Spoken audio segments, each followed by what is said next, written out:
जय हिंद दोस्तों। स्वागत है आप सबका अपने प्लेटफॉर्म जीएस सारथी अड्डा पे। प्यारे बच्चों, हर रोज की भांति आज हम फिर लुसेंट के इस सीरीज में जुड़ रहे हैं, जहां 121 से लेकर के 135 तक के प्रश्नों को करेंगे।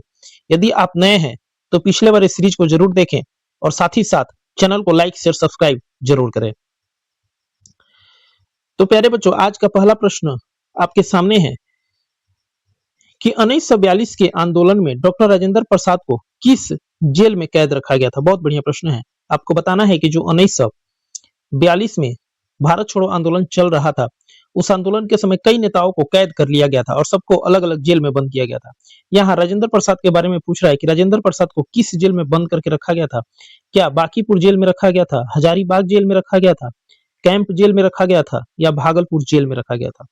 तो इसका आंसर हो जाएगा प्यारे बच्चों option number A. Option number A, Bankipur jail. यहाँ पे पर हो गया इसलिए इसको पूर्ण कर लेंगे, बांकीपुर जेल। एक्सप्लेनेशन देखेंगे प्यारे बच्चों, और एक्सप्लेनेशन से डायरेक्ट क्वेश्चन पूछ लिया करता है, इसलिए इसको बिल्कुल आपको ध्यान में रखना है और नोट डाउन भी करते चलना है। 1942 के आंदोलन में डॉक्टर राजेंद्र प्रसाद बांकीपुर, ये लाइन बिल्कुल याद रखना है कि राजेंद्र प्रसाद बांकीपुर जो पटना में है उससे संबंधित है।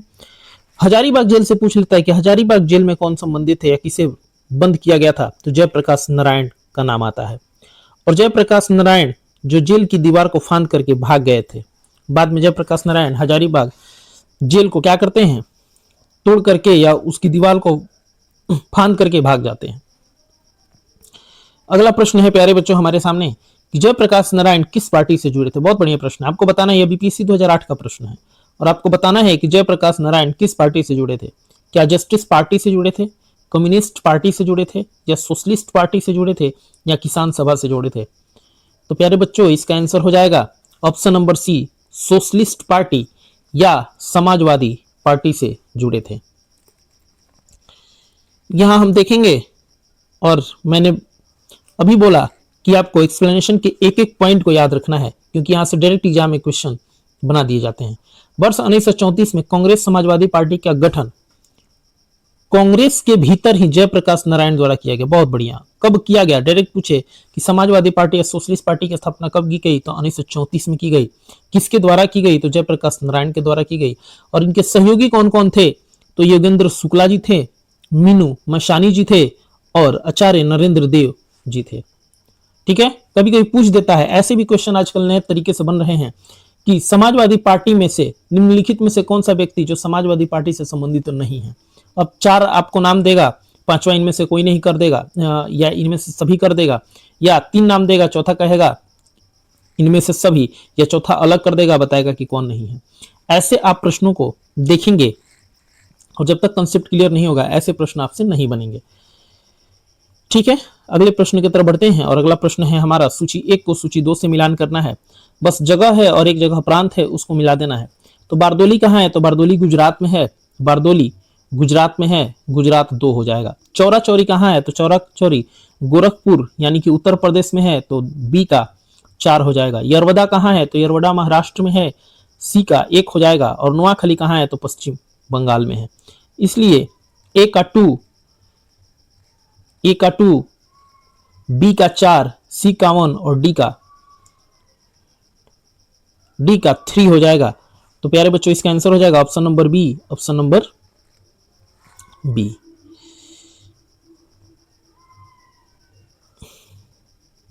यहां देखेंगे हम बारदोली, यह भूमि सुधार आंदोलन के लिए प्रसिद्ध है जो गुजरात में है। अब पूछ दे कि किस आंदोलन के लिए प्रसिद्ध है, तो भूमि सुधार आंदोलन के लिए प्रसिद्ध है। और कहां स्थित है, तो गुजरात में स्थित है। चौरा चौरी, यह उत्तर प्रदेश के गोरखपुर की घटना है, जहां पुलिस द्वारा प्रदर्शनकारियों पर गोली चलाने के बाद व्यापक उग्रता हुई और नरसंहार होने लगा। उसके बाद आता है यरवदा जेल। तो यरवदा कहाँ है, महाराष्ट्र में है, जहां महात्मा गांधी ने अपने कई आंदोलन का नेतृत्व किया। तो यरवदा जेल किससे संबंधित है, तो महात्मा गांधी से संबंधित है। नोआखली, तो यह पश्चिम बंगाल में स्थित है। नोआखली कहाँ है, पश्चिम बंगाल। सांप्रदायिक हिंसा का केंद्र रहा, जहां महात्मा गांधी ने शांति के लिए प्रयास किए। ऐसे ही एक एक पॉइंट को आपको याद रखना है प्यारे बच्चों, और चैनल को लाइक शेयर सब्सक्राइब जरूर करना है। अगला प्रश्न है प्यारे बच्चों कि भारत छोड़ो आंदोलन कब प्रारंभ हुआ। तो बहुत बढ़िया प्रश्न है। आपको बताना है जो 1942 में भारत छोड़ो आंदोलन चलाया गया था वह कब प्रारंभ किया गया था। क्या 8 अगस्त 1942 को किया गया था, 10 अगस्त 1942 को किया गया था, या 15 अगस्त 1942 को किया गया था, या 16 अगस्त 1942 को किया गया था? तो प्यारे बच्चों इसका आंसर हो जाएगा ऑप्शन नंबर ए, 8 अगस्त 1942 को किया गया था। यहां से कुछ पॉइंट को आपको ध्यान में रखना है। भारत छोड़ो आंदोलन द्वितीय विश्व युद्ध के समय 8 अगस्त 1942 को आरंभ किया गया था। बिल्कुल ये लाइन याद होना चाहिए, डेट तो बिल्कुल आपको याद होना चाहिए।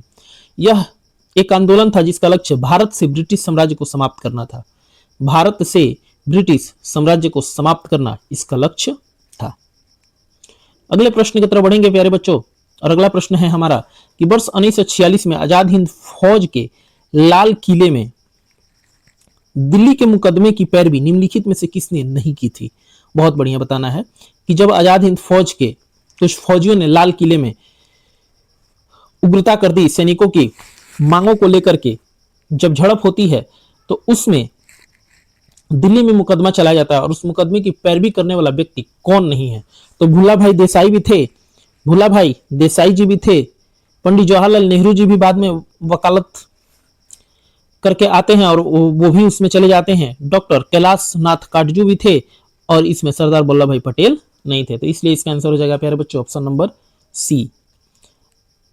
अब यहां बिल्कुल आपको ध्यान में रखना है चीजों को, एक एक पॉइंट को मैं अंडरलाइन कर दे रहा हूं और उसको आपको बिल्कुल नोट डाउन कर लेना है। वो प्रश्न बनेंगे ही बनेंगे, TRE4 में, बीपीएससी के किसी भी एग्जाम में, या BSSC में, या भारत के किसी भी एग्जाम में ऐसे प्रश्न घुमा करके बनाए जाते हैं।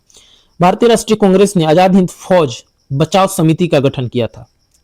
तो फौज बचाव समिति का गठन किसने किया था? तो भारतीय राष्ट्रीय कांग्रेस ने किया गया था, आजाद हिंद फौज बचाव समिति। तथा रिहा कर दिए गए फौजियों को आर्थिक सहायता देने तथा उनके लिए रोजगार की व्यवस्था के लिए आजाद हिंद फौज राहत तथा जांच समिति भी बनाई। यहां थी गलती से हो गया है, यहां आपको भी कर लेना है, समिति भी बनाई। जब लाल किले में यह ऐतिहासिक मुकदमा शुरू हुआ तो भूला भाई देसाई, अब आपको याद रखना है, लाल किले में यह ऐतिहासिक मुकदमा शुरू हुआ तो भूला भाई देसाई बचाव के पक्ष के वकीलों की अगुवाई कर रहे थे, यानी कि इन्हीं के अगुवाई में, और कुछ इनके सहयोगी थे। सहयोगी में कौन थे? तो तेज प्रताप सप्रू जी थे, काटजू जी थे, और आसफ अली भी उनके सहायक थे। कार्रवाई के पहले दिन नेहरू भी वकीलों की पोशाक पहन करके अदालत में मौजूद थे। तो इतने नाम आपको याद रखना है। भूला भाई देसाई मेन लीड कर रहे थे, उनके सहयोगी कौन थे? तो सप्रू, काटजू, आसफ अली जी, और साथ में पंडित जवाहरलाल नेहरू जी का भी नाम आता है। अगला प्रश्न है प्यारे बच्चों, वह व्यक्ति जिसने 4 अप्रैल 1919 को दिल्ली की जमा मस्जिद के प्रवचन मंच से हिंदू मुस्लिम एकता पर भाषण दिया, वे थे? आपको बताना है इन 4 में से कोई एक व्यक्ति है जो क्या करते हैं, 4 अप्रैल 1919 को हिंदू मुस्लिम एकता पर भाषण देते हैं। कहां देते हैं? तो दिल्ली के जमा मस्जिद के प्रवचन मंच पर देते हैं। क्या महात्मा गांधी जी ये काम करते हैं, या मदन मोहन मालवीय जी ने यह काम किया था, या लाला लाजपत राय जी ने किया था, या स्वामी श्रद्धानंद जी ने किया था? तो प्यारे बच्चों इसका आंसर हो जाएगा option number D, Swami Shraddhanand जी का यह कार्य था, और उन्होंने हिंदू मुस्लिम एकता को बढ़ावा के लिए बात कही। यहां आपको बिल्कुल याद रखना है, वही बात है, हिंदू मुस्लिम एकता पर भाषण स्वामी श्रद्धानंद जी ने दिया था 4 अप्रैल 1919 को। अगला प्रश्न प्यारे बच्चों आपके सामने है कि ब्रिटिश सरकार ने महात्मा गांधी को जो उपाधि दी थी और जिसे उन्होंने असहयोग आंदोलन के दौरान वापस कर दिया था, वह था? बहुत बढ़िया, जो असहयोग आंदोलन चल रहा था उस समय इन्होंने क्या किया, उस उपाधि को त्याग दिया। वह कौन सा उपाधि था? क्या हिंद केसरी यह उपाधि थी, या केसर ये हिंद थी, या राय बहादुर था, या द राइट ऑनरेबल था? तो हमें याद है कि केसर ये हिंद की उपाधि इन्हें दी गई थी जब प्रथम विश्व युद्ध में ये अंग्रेजों की सहायता करते हैं 1914 से लेकर के 1918 तक। तो अंग्रेजों द्वारा इन्हें केसर ये हिंद की उपाधि दी गई थी, और बाद में जब जलियांवाला बाग हत्याकांड होता है उसके बाद बहुत ऐसे कोइंसिडेंस आते हैं जिससे गांधी जी और नाराज होते चले जाते हैं, और असहयोग आंदोलन के आसपास इन्होंने केसर ये हिंद की उपाधि त्याग दी। चलिए आगे एक्सप्लेनेशन देख लेते हैं कि 13 अप्रैल 1919 को अमृतसर में जलियांवाला बाग हत्याकांड हुआ। जलियांवाला बाग हत्याकांड के विरोध में महात्मा गांधी ने केसर ये हिंद की उपाधि, जमनालाल बजाज ने राय बहादुर की उपाधि तथा रविन्द्रनाथ टैगोर ने सर की उपाधि त्याग दी। यहाँ पे तीनों नाम आपको याद रखना है। महात्मा गांधी ने कौन सी उपाधि त्यागी? तो केसर ये हिंद की उपाधि त्यागी। जमनालाल बजाज ने कौन सी उपाधि त्यागी? तो राय बहादुर की उपाधि त्यागी। और रविन्द्रनाथ टैगोर ने कौन सी उपाधि त्यागी? तो सर की उपाधि इन्होंने त्याग दिया था। बहुत बढ़िया, अगले प्रश्न की तरफ चलेंगे और अगला प्रश्न है हमारे पास कि निम्नलिखित में से किस पार्टी ने भारत छोड़ो आंदोलन का समर्थन नहीं किया था?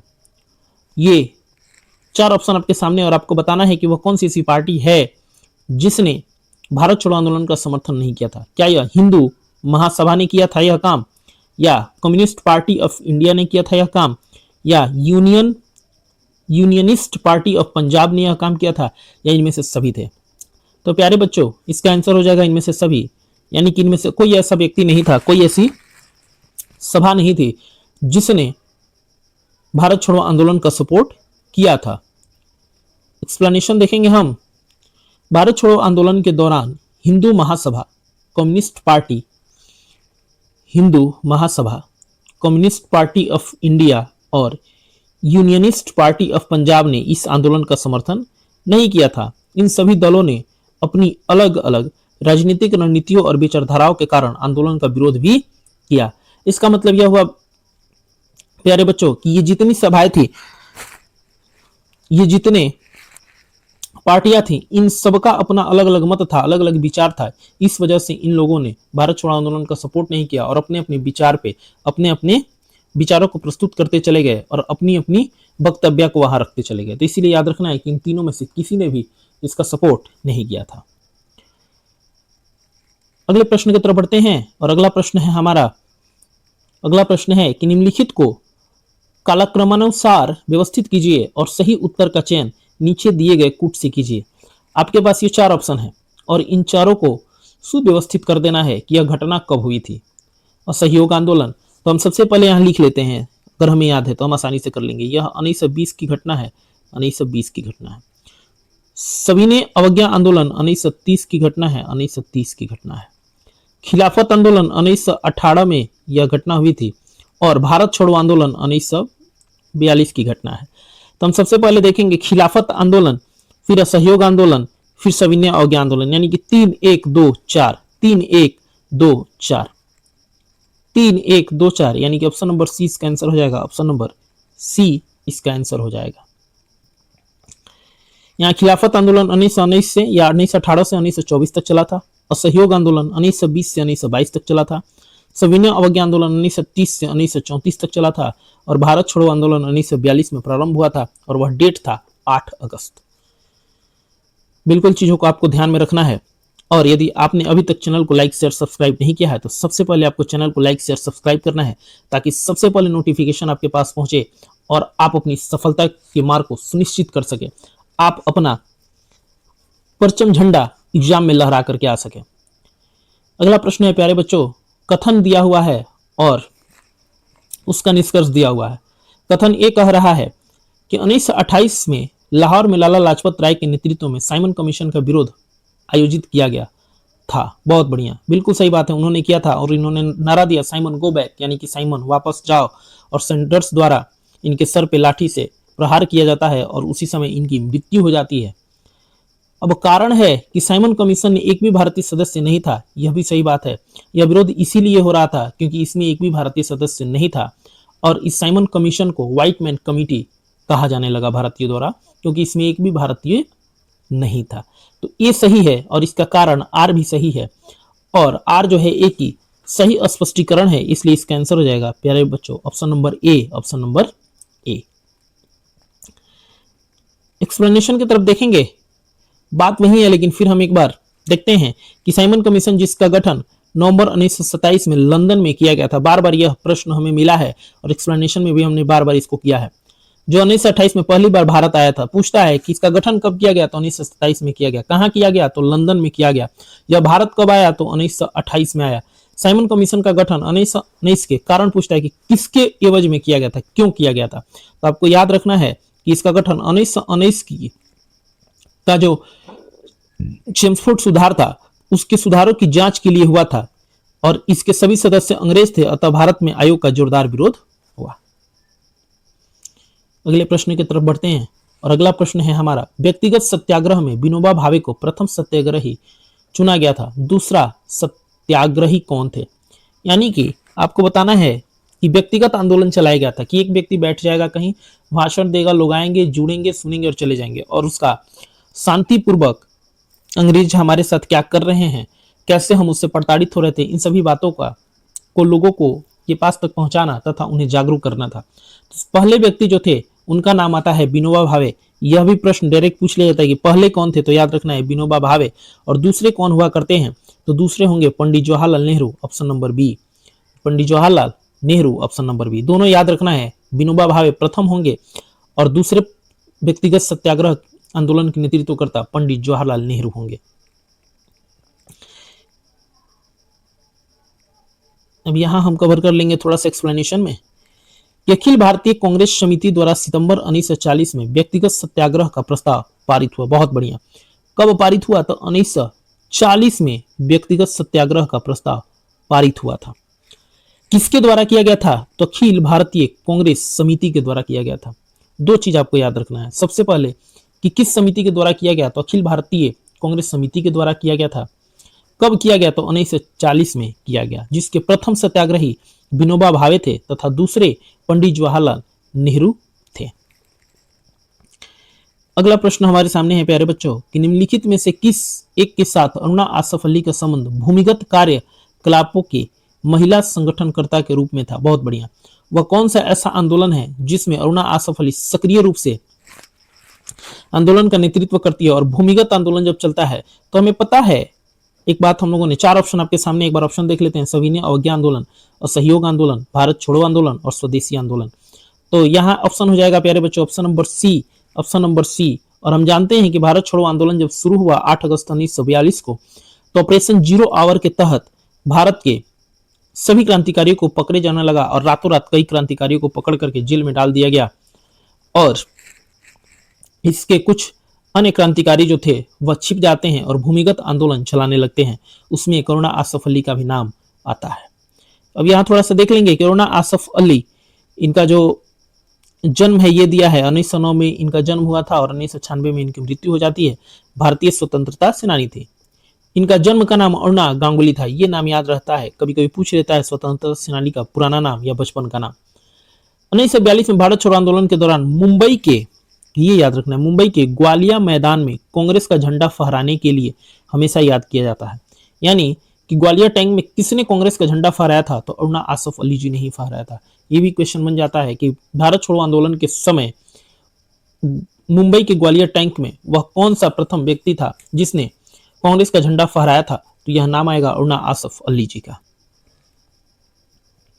अगले प्रश्न की तरफ बढ़ते हैं प्यारे बच्चों। और अगला प्रश्न है, निम्नलिखित में से कौन सा कथन पूना पैक्ट यानी कि 1932 के संदर्भ से संबंधित नहीं है। बहुत बढ़िया। आपको बताना है इस 4 में से वह कौन सा बात है जो 1932 के पूना पैक्ट में नहीं किया गया था। सरकारी नौकरियों में दलितों को समुचित प्रतिनिधित्व देना, या प्रांतीय विधानमंडल में दलित वर्ग के लिए स्थानों का आरक्षण देना, केंद्रीय विधानमंडल में दलित वर्ग के लिए स्थानों का आरक्षण देना, संयुक्त निर्वाचन मंडल पद्धति की स्वीकृति। तो इसका आंसर हो जाएगा प्यारे बच्चों, इसका आंसर हो जाएगा, एक बार थोड़ा सा हम होल्ड डाउन कर लेते हैं। इसका आंसर हो जाएगा option number A, option number A. Tick कर देता हूं, इसका आंसर हो जाएगा ऑप्शन नंबर ए। अब एक्सप्लेनेशन की तरफ बढ़ते हैं। पूना पैक्ट 1932 में दलित वर्ग के लिए प्रांतीय और केंद्रीय विधानमंडलों में स्थानों का आरक्षण और संयुक्त निर्वाचक मंडल पद्धति को स्वीकार किया गया था। हालांकि इसमें सरकारी नौकरियों में दलितों को प्रतिनिधित्व देने का कोई बात नहीं किया गया था। ठीक है, अब अगले प्रश्न की तरफ बढ़ते हैं। और अगला प्रश्न है हमारे पास, भारतीय स्वतंत्रता संग्राम के संदर्भ में कांग्रेस का हरिपुरा अधिवेशन जो 1938 में हुआ था एक मील का पत्थर था, क्योंकि बहुत बढ़िया। अब हम लोगों ने इस पे बात कर लिया है कि 1938 का हरिपुरा अधिवेशन क्या था और 1939 का त्रिपुरा अधिवेशन क्या था। आपको यहाँ बताना है, कमेंट बॉक्स में आपको लिख के बताना है कि हरिपुरा अधिवेशन की अध्यक्षता किसने किया था। अब यहाँ हम बात आते हैं क्वेश्चन पे, मील का पत्थर क्यों साबित हुआ। तो इसमें ब्रिटिश साम्राज्य के विरुद्ध युद्ध की घोषणा की गई थी, या इसमें जवाहरलाल नेहरू को प्रभावी प्रधानमंत्री के रूप में प्रस्तुत किया गया था, या इसमें योजना आयोग की अवधारणा को प्रस्तुत किया गया था, या इसमें कांग्रेस ने भारत सरकार अधिनियम 1935 को अपनी मंजूरी दी थी। तो प्यारे बच्चों इसका आंसर हो जाएगा ऑप्शन नंबर सी, क्योंकि इसी समय योजना आयोग की अवधारणा को प्रस्तुत किया गया था। योजना आयोग की अवधारणा को प्रस्तुत किया गया था। हरिपुरा अधिवेशन 1938 में सुभाष चंद्र बोस के नेतृत्व में राष्ट्रीय योजना समिति की स्थापना की गई थी। यानी कि 1938 के हरिपुरा अधिवेशन की अध्यक्षता सुभाष चंद्र बोस ने किया था, जिसमें राष्ट्रीय योजना समिति की स्थापना की गई थी। बाद में योजना आयोग की अवधारणा का आधार बनी, जो बाद में जाकर के योजना आयोग की अवधारणाओं का अधिकार बन जाता है। अन्य विकल्प गलत है, क्योंकि न तो युद्ध की घोषणा की गई, न नेहरू को भावी प्रधानमंत्री घोषित किया गया और न ही भारत सरकार अधिनियम 1935 को मंजूरी दी गई थी। बहुत बढ़िया। अब अगले प्रश्न की तरफ बढ़ते हैं और ये प्रश्न आज का आखिरी प्रश्न होगा। और यदि आपने अभी तक चैनल को लाइक शेयर सब्सक्राइब नहीं किया है तो चैनल को लाइक शेयर सब्सक्राइब जरूर करें और अपनी सफलता को मार्ग को सुनिश्चित करें। साथ ही साथ आपको यदि जीएस सारथी अड्डा पे बिलीव है, आपको ऐसा लगता है कि जीएस सारथी अड्डा आपके लिए बेहतर कार्य कर रहा है, जीएस सारथी अड्डा आपके साथ खड़ा है, आपका सारथी बन करके आपको सफलता के मार्ग तक पहुंचाएगा, तो कृपया करके जीएस सारथी अड्डा को सपोर्ट जरूर करें। आज का आखिरी प्रश्न है प्यारे बच्चों हमारे सामने कि महात्मा गांधी ने हिंद स्वराज में रेलवे की आलोचना की क्योंकि रेलवे है। बहुत बढ़िया, आपको बताना है कि रेलवे की आलोचना हिंद स्वराज जो पुस्तक था उसमें क्यों की है उन्होंने। प्लेग जीवाणु का वाहक इस वजह से, बार बार पड़ने वाले अकालों का साधन, या समाज में वर्ग भेद बढ़ाने के लिए उत्तरदायी, या दुर्घटनाओं का वाहक। तो इसका आंसर हो जाएगा प्यारे बच्चों, इसका आंसर हो जाएगा ऑप्शन नंबर ए 1 2 3 1 2 3। चौथा नहीं होगा। इन तीनों को उन्होंने अपने चर्चा में रखा है। तो इसी के साथ हमारा आज का सेशन कंप्लीट होता है प्यारे बच्चों, और जीएस सारथी अड्डा आपका स्वागत करता है और ऐसे ही स्वागत करता रहेगा और आपको सफलता के मार्ग तक